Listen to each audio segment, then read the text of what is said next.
Welcome to the Murder in 20 podcast, where I, Bobby Stevens, am your host with a new episode every Wednesday. If you're a serious fan of true crime and love listening to podcasts but don't want all that small talk, you've come to the right place. We get right to the facts. Murder in 20 episodes are concise and complete in 20 minutes. Less talk and more true crime. Every episode is free on our website at murderin20.com, Apple Podcasts, Google Podcasts, Spotify, Stitcher, iHeartRadio, and YouTube. Also learn about upcoming episodes on Instagram, Twitter, and Facebook. To support Murder in 20, feel free to leave a 5-star review on any one of them, or all of them. We're not shy. And we couldn't do this podcast without all our sources, which we acknowledge throughout the podcast and are listed on our website. Thanks for tuning in. Now let's get to this week's episode.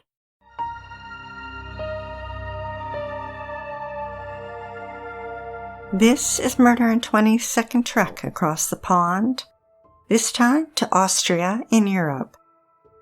The interesting thing about this episode is that although serial killers often kill close to home and in their comfort zone, this one killed on 2 continents, separated by 6,000 miles in the North Atlantic Ocean. Born in Austria in 1950, Johann Unterweger, known as Jack, had a rough childhood as an illegitimate son of a prostitute and a U.S. soldier. His mother abandoned him as an infant, and he was sent to live with his grandfather for 7 years, then was shuffled around foster families. He never knew his father, and when his mother later returned, he was raised in a home with alcoholics, criminals, and prostitutes. It's often debated as to whether serial killers are born or made. At a young age, Jack committed burglary, robbery, and assault. And by 16, he was a pimp and had been in and out of jail many times. At age 23, he murdered for the first time. Consumed with rage against his mother, he marched 18-year-old Margaret Schaefer into the woods and beat her with a metal bar.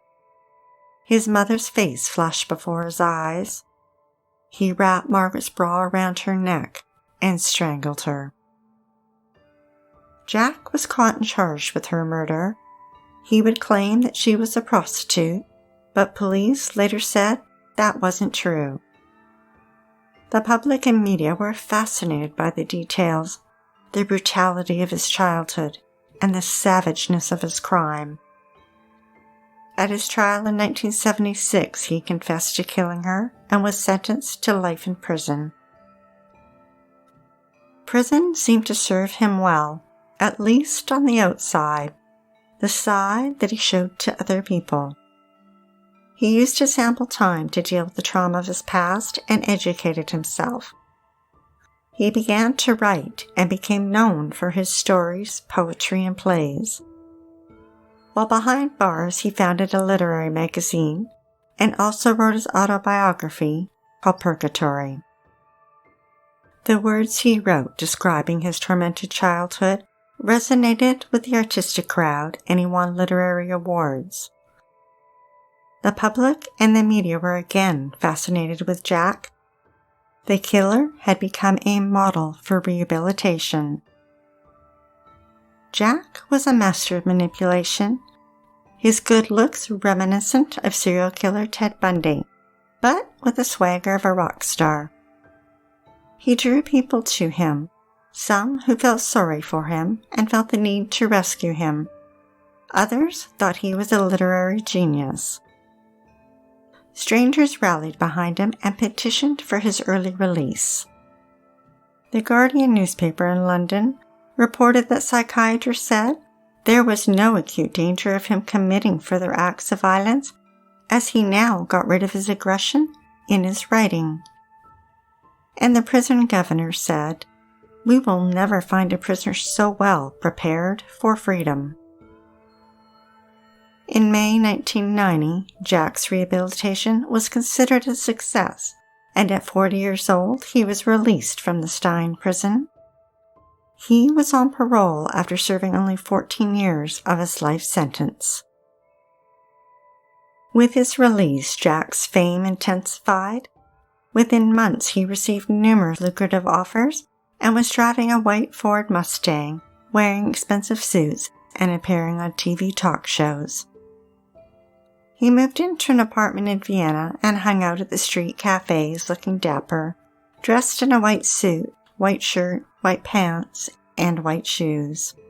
His autobiography was a bestseller, and he traveled for book signings and readings. 4 months after his release, ladies of the night began disappearing and turning up murdered. In mid-September, Jack, who was now a journalist, drove a white BMW to Prague in Czechoslovakia. He was writing a report on prostitution. On September 14th, he interviewed some of the local working women. A woman who was interpreting for him that day departed just before midnight, leaving him in Wenceslas Square. Nearby, Blanche Bokova, a saleswoman who occasionally made some extra money as a prostitute, spent the night out with friends at a bar and left alone around 11:30 p.m. Shortly after, she was spotted with a man around 40 years old in Wenceslas Square. The next day, her naked body was found, discarded in a shallow brook, partially covered in old leaves. She had been strangled. In October, 39-year-old Brunhild Masser disappeared from Graz. Then, on the evening of December 7th, 31-year-old Heidi Hammerer disappeared. Jack was staying at a nearby hotel. In January 1991, Heidi's body was found, and so was Brunhild. Her body found by tourists. She had been partially buried and left in a shallow stream just outside of Graz. She had been strangled with her clothing. 3 months later, on March 7th, Jack was giving a poetry reading at an art cafe in Kovlach. Later that night, a half-hour away in Graz, streetwalker 35-year-old Alfred Strimp disappeared. Over the next 2 months, 4 more women disappeared and were found murdered. 23-year-old Sylvia Ziegler, 25-year-old Sabine Motzi, 25-year-old Karen Oroglu-Slaki, and 32-year-old Regina Prem, all strangled to death with their own clothing. The ligatures all had the same knots. Police in Graz knew they were looking for a serial killer, and some were beginning to wonder, could the killer be Jack? But they had little evidence. Brunhild and Heidi's bodies were so decomposed by the time they were discovered that there wasn't any forensic evidence, and there were no witnesses that saw Jack with the victims. However, investigators got a lucky break when they found Jack's BMW. Although it had been found in a scrapyard, forensic technicians scoured the car and found a hair. DNA testing confirmed that hair belonged to Blanche.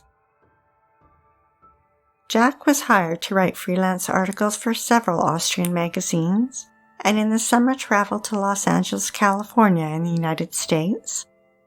He would be writing articles on prostitution in the city and arrived on June 11th and checked into the Cecil Hotel, a hotel near Skid Row that garnered attention in 2013 when Canadian Elisa Lam stayed there, then disappeared.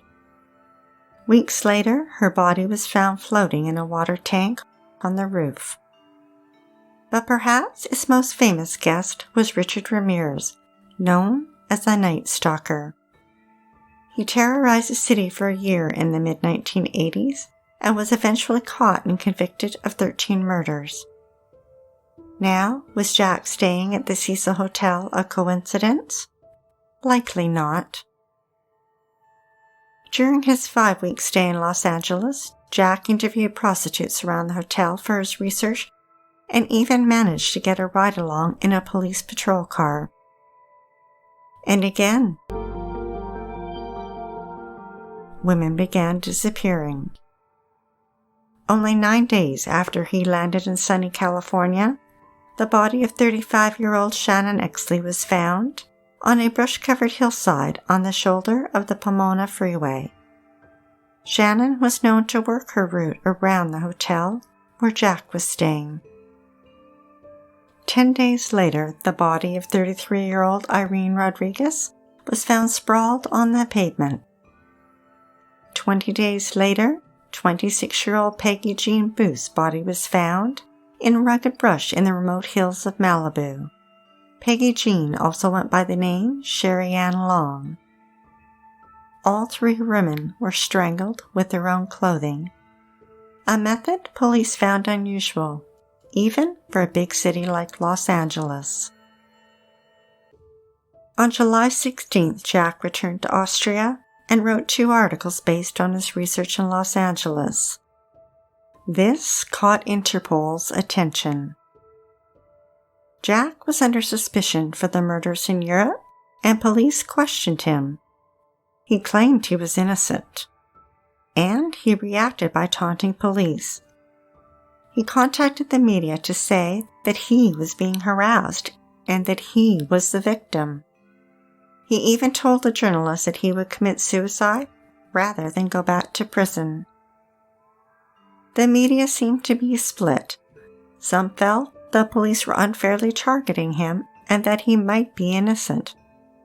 Others speculated that in their headlines, that the unknown killer could be a known murderer. Police now publicly identified Jack as a suspect in the 5 murders in Graz in Vienna. On January 17, 1992, Jack voluntarily traveled to Graz and was questioned by police for hours. However, prosecutors in Vienna were hesitant to issue a warrant for his arrest, perhaps because it would be embarrassing for the officials that had championed his rehabilitation as a success and encouraged his early release. A month later, the Graz police finally obtained a warrant for his arrest and raided his apartment in Vienna. But Jack was gone. He had slipped through their fingers. He and his young 18-year-old girlfriend Bianca had fled and were on the run. They traveled to Gassau, Switzerland, then to Paris, France. While on the run, Jack used his powers of persuasion and manipulation and contacted the media on numerous occasions. He claimed he was innocent, that he had changed, and that there was no way he would commit a crime and go back to prison. Then Bianca, who was a fan of Don Johnson and the TV show Miami Vice, suggested they fly halfway around the world to Florida.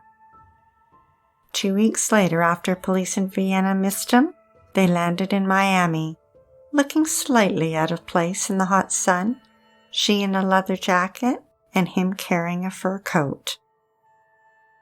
Meanwhile, Interpol was tracing Jack's movements through his credit card receipts and tracked him to Miami. The Sacramento Bee reported that the couple hid out in Miami for a week.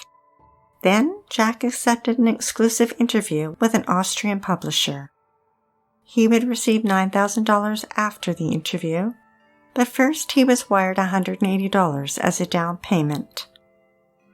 On February 27th, when Jack and Bianca arrived at the bank, U.S. Marshals were waiting for them. Jack fled, and the Marshals chased him through the streets and back alleys. When they finally cornered him, he easily gave up and surrendered. He was arrested on the Austrian warrant and taken to Miami's Metropolitan Correctional Center. He had been paroled from prison for less than 2 years. Bianca was not charged and flew back to Austria. Meanwhile, Interpol had contacted detectives in Los Angeles. When his apartment in Vienna had been raided, police found a menu from a restaurant on the Pacific Coast Highway in Los Angeles, not far from where Peggy Jean's body had been found. The Los Angeles Times reported that the inquiry landed on the desk of Detective Fred Miller. He then contacted Deputy Ron Lancaster at the Los Angeles County Sheriff's Department. They discussed the 3 cases that had occurred in their jurisdictions and that their murders were so similar that they thought the same person had killed all 3 women. Jack was held in Florida pending the investigation by the Los Angeles Police Department, and a homicide investigator from Los Angeles flew to Miami to interview him. Bodily fluids had been found on one of the victims and were sent to a lab for testing. But would the tests come back in time? Police in Miami could only hold Jack for 90 days. On May 27th, a federal judge in Miami ruled that too much time had passed, and since no charges were filed against him in Los Angeles, he was free to return to Austria. Police in Los Angeles were disappointed. They knew that Austria did not extradite its citizens to countries to face prosecution where there is a death penalty, and California was a death penalty state. Jack would never be returned to Los Angeles to face murder charges. On August 30th, 1993, Jack was indicted for the murders of 11 women, 8 in Europe and 3 in the United States. In a twist, Austria's judicial system allows its citizens to be charged for crimes committed in other countries. When Jack's trial began 8 months later in Graz, he was 44 years old. His new autobiography titled Dangerous Criminal was set to be released during his trial. Over the next 2 months, 160 witnesses were expected to take the stand, including forensic and DNA experts. The Guardian newspaper reported that a psychiatrist testified that he spent 2 days interviewing Jack and described him as profoundly sadistic. Jack, on the other hand, told the court that yes, he was a rat and a criminal, and that he consumed women rather than loved them, but that he was innocent. Much of the prosecution's case was circumstantial, except for 2 key pieces of evidence. The first was found on the clothing of one of the victims, 142 threads that matched a red scarf owned by Jack. The second was that hair found in Jack's crushed BMW that matched Blanche's. On June 29th, as final arguments were about to be presented, a bomb rocked the courthouse. The building was damaged, but no one was hurt, and the final arguments continued. Jack begged the jury to spare him a life behind bars, but this time he wasn't able to persuade or manipulate the people who would decide his fate. The jury found Jack guilty of 9 murders and acquitted him on the 2 whose remains were too decomposed. He was sentenced to life in prison. Jack was taken to his cell. In the early morning, between the 40 minutes between guard checks, Jack got out of bed, removed the cord from his jogging pants, wrapped it around his neck with a signature knot, and hung himself. True to his word, he committed suicide rather than return to prison.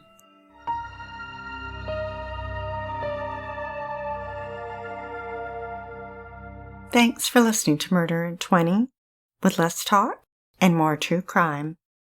Be sure to tune in next Wednesday for the episode of Brian Doyle. He watched his best friend Greg go to jail for murdering his mother, a murder he committed.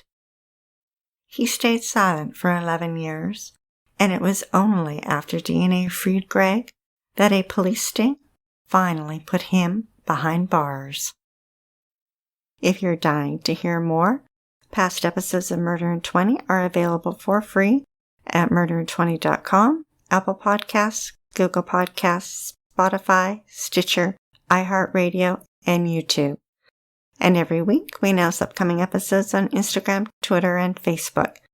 Until then, stay safe, sleep with the lights on, and don't play with strangers.